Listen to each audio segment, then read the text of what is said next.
O céu estava fechado, uma imensa massa cinzenta, imóvel e pesada, que absorvia todo o som e toda a luz. A chuva caía em rajadas finas, frias, ritmadas, como se o próprio clima conspirasse para prender no solo qualquer espírito que tentasse se elevar.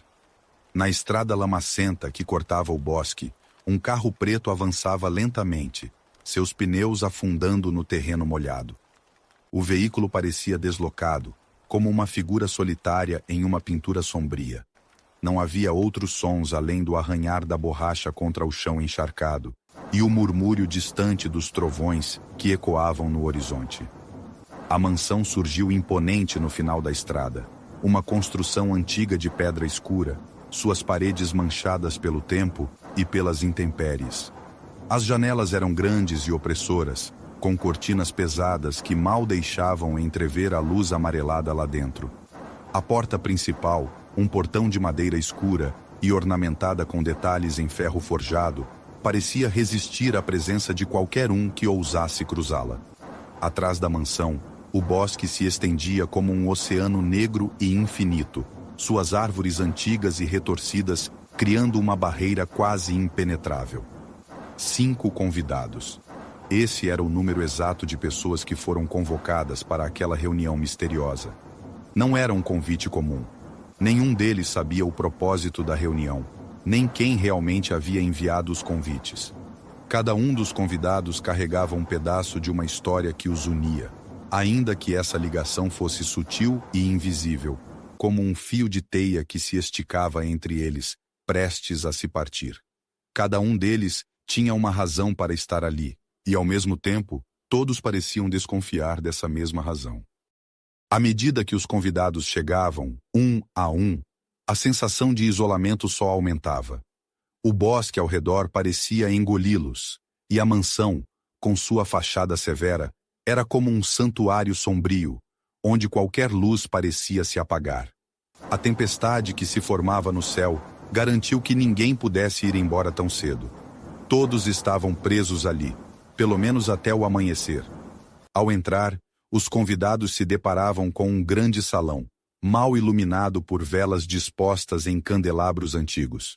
Os móveis eram pesados e antigos, o piso de madeira rangia a cada passo, e o ar parecia carregado de umidade, como se as paredes tivessem absorvido anos de segredos e memórias silenciosas. A mansão tinha algo de vivo, como se estivesse aguardando, pacientemente, o desenrolar dos acontecimentos que se seguiriam naquela noite. No centro do salão, uma mesa estava preparada. Ao redor dela, 5 cadeiras, uma para cada um dos presentes. Ninguém parecia saber exatamente o que esperar. Todos se encaravam de forma sutil, buscando em seus olhares qualquer sinal de familiaridade, qualquer traço que denunciasse uma conexão, por mais pequena que fosse. Mas a desconfiança estava lá, invisível, pairando no ar como um perfume enjoativo. Cada um deles carregava algo consigo. Não objetos, mas histórias, mágoas, segredos que faziam sombra em suas almas. E mesmo sem saber, cada um estava profundamente ligado àquela noite, àquela casa, e ao que aconteceria dali para frente. O relógio da mansão, um objeto enorme que dominava a parede próxima à lareira, marcava o tempo com uma precisão mecânica e implacável. Tic-tac. O som do ponteiro cortava o silêncio e parecia ecoar nas paredes da casa, como um lembrete de que o tempo não espera por ninguém. O jantar estava pronto, mas o anfitrião, misteriosamente ausente, ainda não havia se revelado. A ausência dele gerava um desconforto crescente, uma tensão que se espalhava entre os convidados como eletricidade estática no ar. Foi nesse clima opressivo, com a chuva batendo nas janelas e o vento uivando lá fora, que a noite começou a tomar um rumo inesperado. O primeiro sinal foi o apagão. Todas as luzes da mansão, já fracas, se extinguiram ao mesmo tempo, deixando todos mergulhados em uma escuridão total. O som da chuva parecia mais alto na ausência de luz, quase ensurdecedor. Ninguém se mexeu. Por um instante, o tempo parou, e todos ficaram imóveis, esperando pelo próximo movimento. Foi quando um grito agudo rasgou o silêncio. Não era um grito comum. Era o som de alguém que acabava de se deparar com algo horrível, algo impensável. Quando as luzes de emergência se acenderam, piscando intermitentemente, todos os olhares se voltaram para o centro do salão. Ali, no chão, um dos convidados estava estirado, sem vida. O sangue escorria lentamente pelo piso de madeira, tingindo-o de um vermelho escuro, quase preto sob a fraca iluminação. O corpo estava em uma posição estranha, como se tivesse caído de forma abrupta.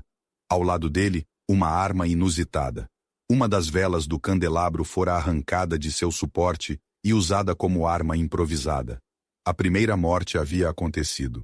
Agora, a questão não era apenas quem era o assassino, mas por que aquela pessoa havia sido escolhida. E mais ainda, quem seria o próximo. A mansão agora parecia respirar, como se estivesse viva. O silêncio que se seguiu ao grito de horror era profundo, pesado, quase sufocante. Cada um dos presentes olhava para o corpo no chão, tentando assimilar o que acabara de acontecer, mas ao mesmo tempo, suas mentes corriam em outra direção. Quem entre eles poderia ter cometido o crime? O medo começava a se infiltrar, lento, sutil, mas implacável, como a água que encontrava rachaduras em uma parede antiga. Não havia saída. A tempestade lá fora havia transformado o mundo em uma prisão de água e lama, e o único refúgio era a própria mansão, onde agora o perigo também espreitava. Os convidados começaram a se mover lentamente pelo salão, seus passos ecoando no espaço vazio. A investigação não seria conduzida por um detetive experiente ou pela polícia. Eles estavam sozinhos. E cada um sabia que, a partir daquele momento, qualquer um poderia ser a próxima vítima. A mente de cada um dos presentes começava a trabalhar de maneira diferente.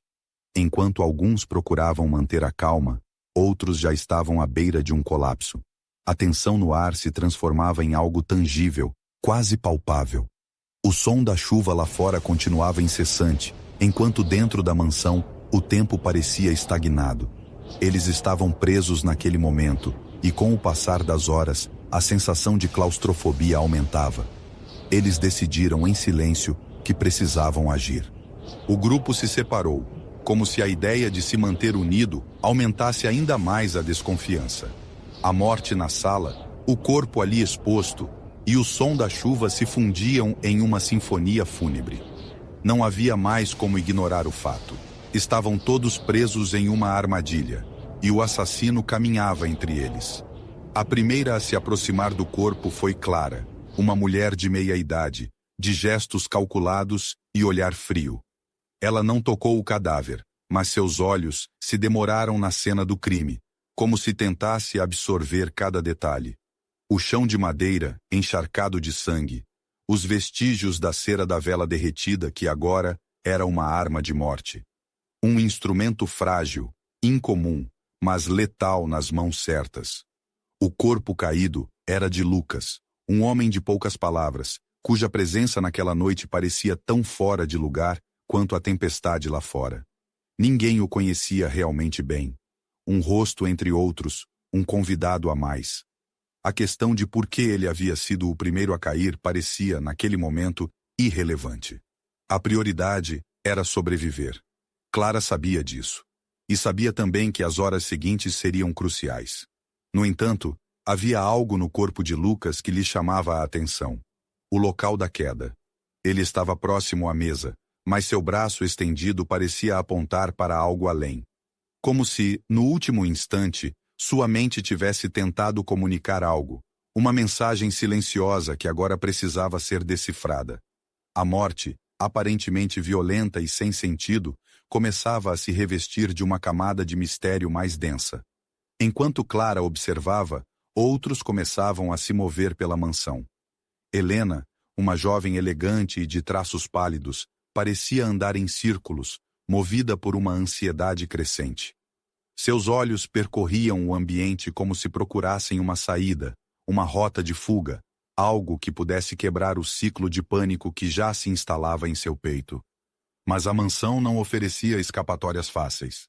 Fernando, um homem de negócios, de porte robusto e olhar calculista, se manteve afastado da cena.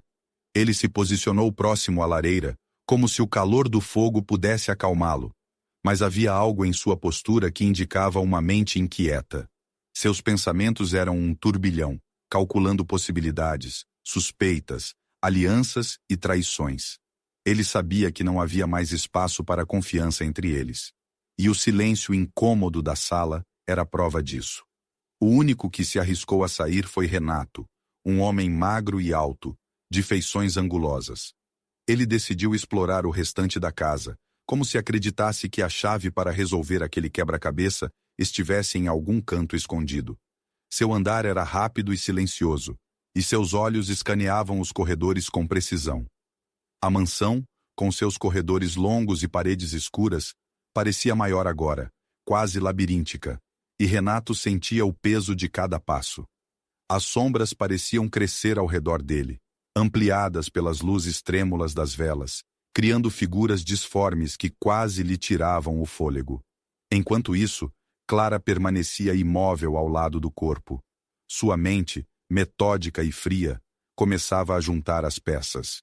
O candelabro havia sido arrancado da mesa, mas a força necessária para transformar uma vela em arma de morte indicava algo mais do que um simples impulso. Havia intenção, uma frieza que ela reconhecia como um espelho sombrio. Mas a pergunta que ecoava em sua mente era: quem entre eles teria essa capacidade? Enquanto a mansão era explorada em busca de respostas, o próximo local a ganhar importância na trama foi a estufa, uma estrutura ampla de vidro anexada à mansão, escondida atrás de uma porta pesada, quase imperceptível. Renato, em sua exploração solitária, foi o primeiro a encontrá-la. Ao abrir a porta para o novo cenário, ele se deparou com o cheiro forte de terra úmida e plantas exóticas. A estufa, iluminada fracamente pelas luzes da tempestade, parecia fora de lugar, como uma bolha de vida em meio à escuridão que dominava a mansão. As plantas cresciam de forma descontrolada, muitas delas trepadeiras que se enroscavam pelos pilares de ferro que sustentavam o vidro. O ambiente era abafado, quase sufocante, e o som da chuva batendo no teto de vidro criava uma sensação de isolamento ainda maior. Renato vagou por entre as plantas, os pés afundando levemente na terra fofa. Algo o intrigava ali.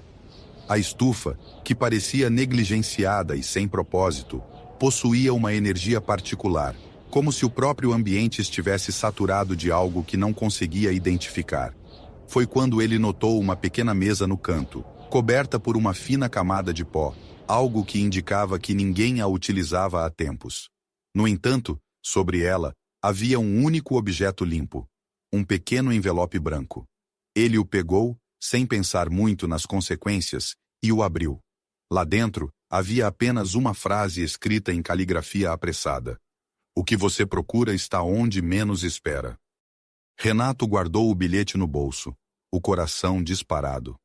Aquela mensagem enigmática parecia uma provocação, um jogo macabro que ele não compreendia completamente. Mas havia algo mais na estufa, uma sensação de que aquele lugar tinha uma importância maior no desfecho daquela noite.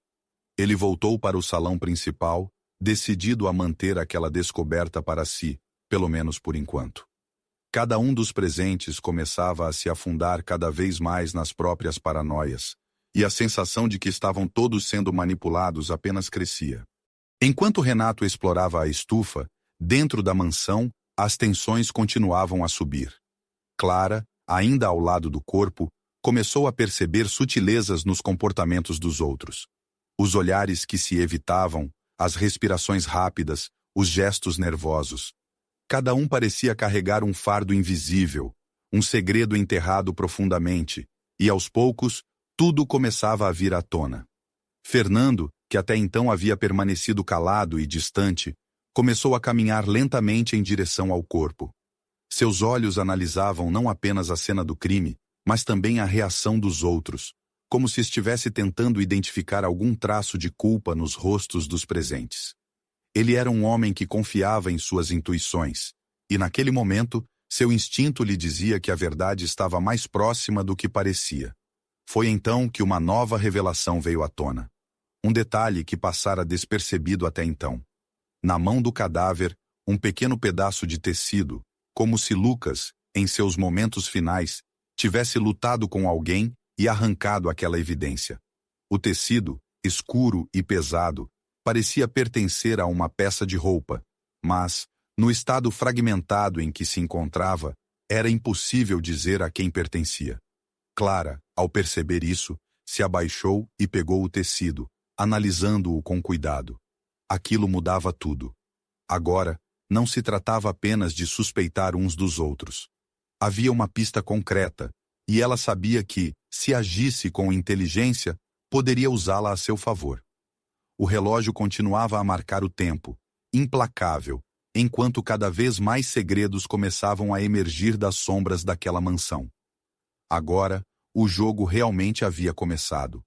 A tensão na mansão aumentava a cada minuto que passava. O silêncio já não era apenas incômodo, mas sufocante. A tempestade lá fora não dava sinais de trégua, como se estivesse conspirando para que todos permanecessem presos dentro daquela prisão de pedra. E a sensação de estar sendo constantemente observado, como se a própria mansão tivesse olhos, começava a tomar conta dos presentes. Renato, que retornará da estufa sem compartilhar sua descoberta, agora estava mais atento do que nunca. A frase enigmática no bilhete ainda ecoava em sua mente. O que você procura está onde menos espera. Ele olhava ao redor, tentando entender o significado por trás daquela mensagem. Algo lhe dizia que aquela pista era mais do que uma provocação.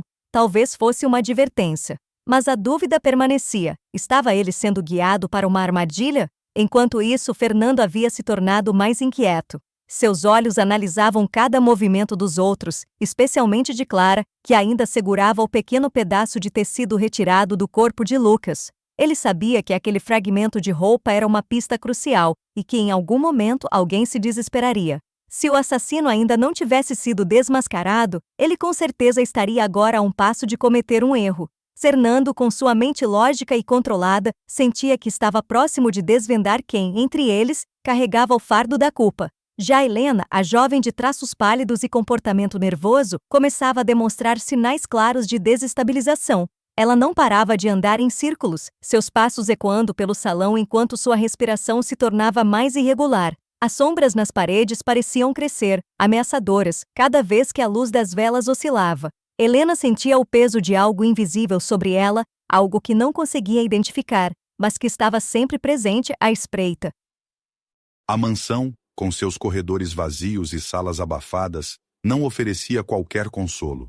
O sentimento de isolamento total, a ausência de qualquer sinal externo de vida, a chuva batendo incessantemente contra as janelas e o som do vento uivando, como um grito distante, faziam cada um se perder um pouco mais dentro da própria mente. Foi Fernando quem sugeriu, com uma frieza que surpreendeu os outros, que eles começassem a vasculhar a mansão. Se havia mais pistas sobre o crime, estariam ali, nas sombras, esperando para ser descobertas. Cada um deles poderia ser o próximo alvo, e se quisessem sobreviver àquela noite, precisariam entender o que estava acontecendo, ou, ao menos, tentar descobrir quem entre eles era o responsável pela morte de Lucas. A sugestão foi aceita, mas ninguém se sentia seguro para confiar nos outros. Cada um sabia que, de agora em diante, qualquer decisão errada poderia custar sua vida. O grupo decidiu se dividir. Clara e Fernando permaneceriam no salão, analisando o corpo de Lucas e tentando identificar mais detalhes sobre o que poderia ter acontecido. Renato voltou para a estufa, talvez com a esperança de que algo mais fosse revelado lá. Helena, relutante e ansiosa, foi explorar os andares superiores da mansão, onde, até o momento, ninguém havia se aventurado. Helena subiu as escadas de madeira, cada degrau rangendo sob seus pés. O segundo andar da mansão era menos opulento do que o salão principal, mas ainda assim, o ar de abandono pairava pesado. Paredes com pinturas antigas, móveis cobertos por lençóis brancos, como se a vida tivesse deixado aquele lugar há muito tempo. Ela andou lentamente pelo corredor, observando as portas fechadas de cada quarto. Uma sensação de desconforto a invadia cada vez mais. Ao passar por uma das portas entreabertas, algo a fez parar. Um leve cheiro de algo queimado. Era sutil, mas distinto. Ela empurrou a porta com cuidado, e o cenário que encontrou era inesperado. O quarto era uma bagunça de papéis espalhados pelo chão, móveis revirados, gavetas abertas. No centro do cômodo, um pequeno fogareiro, já apagado, mas com vestígios de cinzas frescas. Alguém havia tentado queimar algo ali, mas não tivera tempo suficiente. Helena se aproximou, e no meio das cinzas, encontrou pedaços de papéis parcialmente queimados. Ela pegou o que restava, e seus olhos se arregalaram ao reconhecer o conteúdo. Eram notas de dinheiro. Não muito, apenas o suficiente para levantar mais perguntas. Havia algo muito maior em jogo do que eles imaginavam. Mas quem teria tentado destruir aquele dinheiro e por quê? Enquanto isso, na estufa, Renato estava inquieto. O ambiente abafado e o som constante da chuva no teto de vidro o mantinham em estado de alerta. Ele andava de um lado para o outro, tentando juntar as peças do quebra-cabeça, quando notou algo peculiar. No canto da estufa, em uma pequena mesa coberta de terra e folhas secas, havia um caderno de anotações. Ele o pegou com cuidado, limpando a sujeira da capa. As páginas estavam amareladas e desgastadas pelo tempo, mas, ao folheá-las, percebeu que o caderno estava repleto de desenhos de plantas exóticas, diagramas botânicos, e em meio a tudo isso, anotações detalhadas sobre uma única planta em particular. O nome da planta estava sublinhado repetidamente. Mandrágora officinarum. Renato franziu a testa. A mandrágora era conhecida por seus usos medicinais, mas também era cercada de mitos sobre seus poderes alucinógenos e tóxicos. Renato fechou o caderno lentamente, com a sensação de que aquilo era uma pista crucial. Se a planta existia na estufa, e se tivesse sido usada de alguma maneira, talvez houvesse mais naquela mansão do que simples assassinatos. Talvez eles estivessem sendo manipulados desde o começo. No salão, Clara ainda segurava o pequeno pedaço de tecido. Ela sabia que aquilo poderia condenar alguém, mas ainda precisava de mais informações. Ao lado dela, Fernando permanecia calmo, como se aguardasse algo.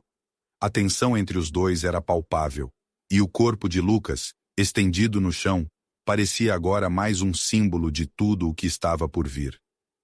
Clara então se levantou e caminhou lentamente até uma das janelas, observando a chuva cair incessantemente. Ela sabia que por trás de toda aquela violência e desespero havia uma lógica fria. O assassino estava jogando com todos eles, e mais cedo ou mais tarde se desmascararia. Ou pior ainda, mataria novamente. Fernando, por outro lado, parecia ter outra estratégia em mente. Ele se aproximou do corpo de Lucas e começou a examinar algo que até então não havia sido notado. Uma pequena marca no pulso da vítima. Não era uma ferida, mas uma picada quase imperceptível. Fernando tocou o local com cuidado, seu rosto se contraindo em um misto de surpresa e compreensão. Algo naquele detalhe parecia fazer todo o sentido para ele.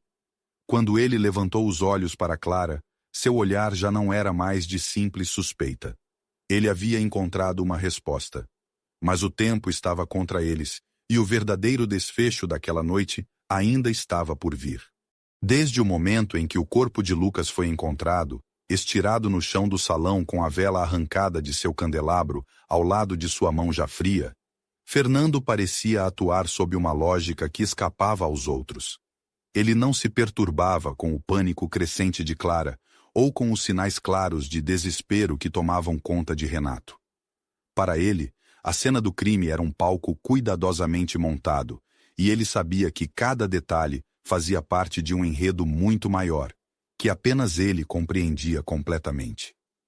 O frasco de mandrágora encontrado perto do corpo de Helena e as anotações botânicas descobertas na estufa eram apenas peças em um jogo muito mais elaborado do que os outros dois sobreviventes poderiam imaginar. Helena, desde o início da noite, mostrava sinais de crescente nervosismo. Seu comportamento, antes discreto, começou a oscilar entre ansiedade e pavor. A cada ruído da mansão, ela parecia se sobressaltar, como se esperasse que algo terrível acontecesse a qualquer momento. Seus olhos, sempre atentos, agora estavam ainda mais arregalados, e suas mãos, trêmulas, raramente encontravam repouso.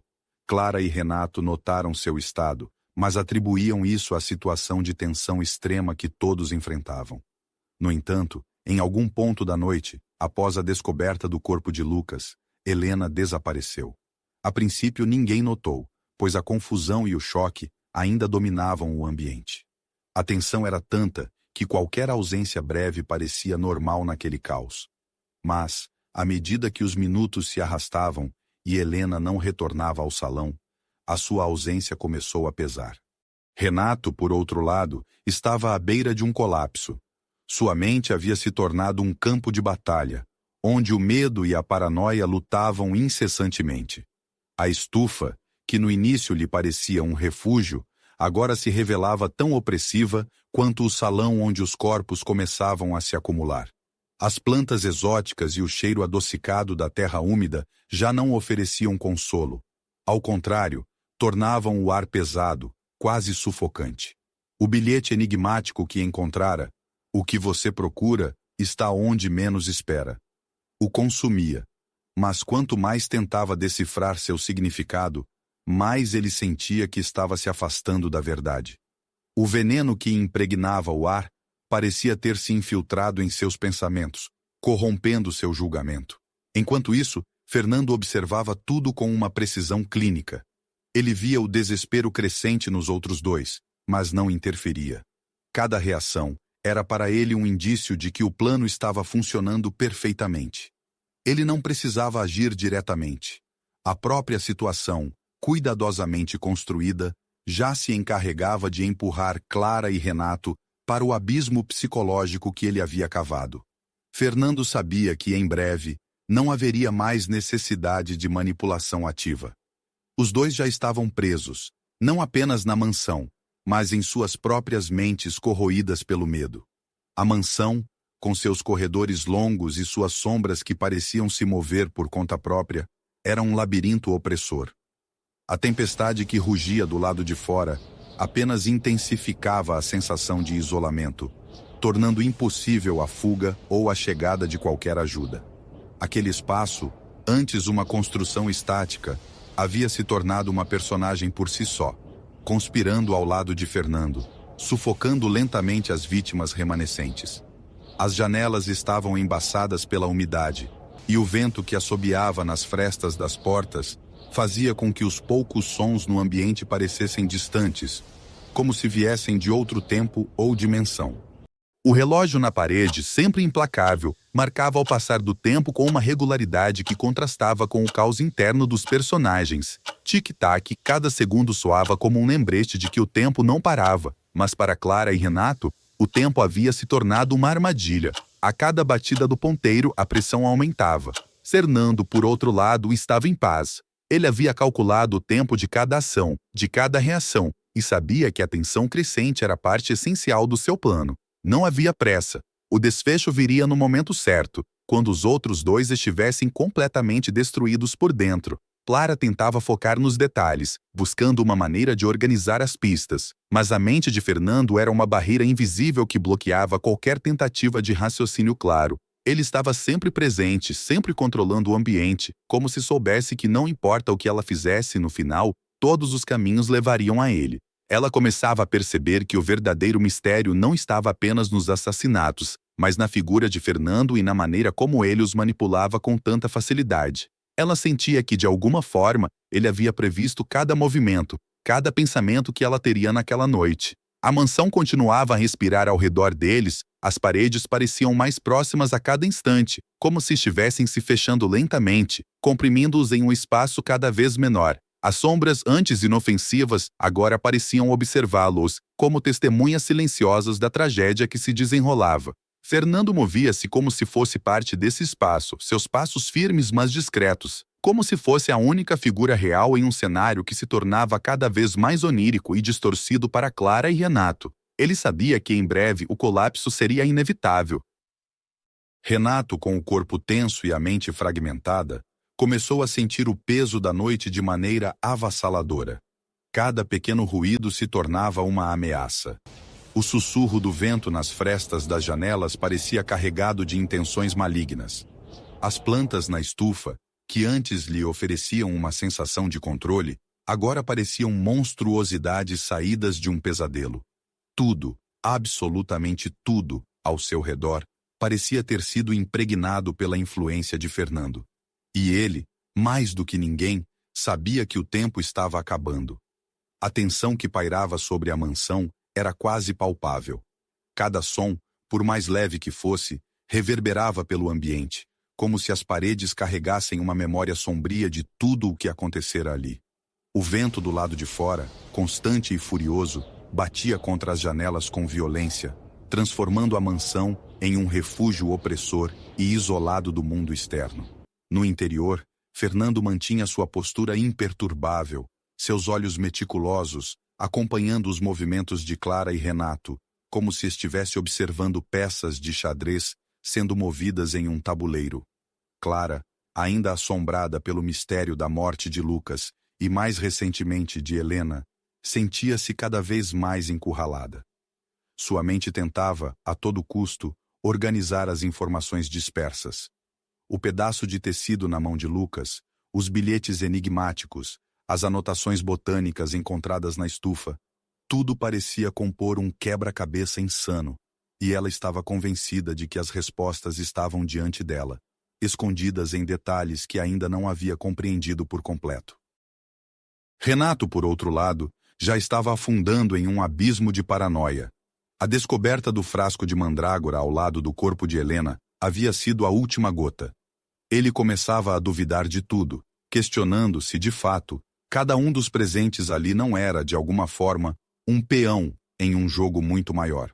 As plantas na estufa, que antes lhe pareciam fascinantes, agora carregavam uma aura ameaçadora, como se a própria natureza estivesse sendo manipulada para contribuir com o caos. A mansão em si parecia cada vez mais um personagem, como se a construção viva estivesse conspirando contra seus ocupantes.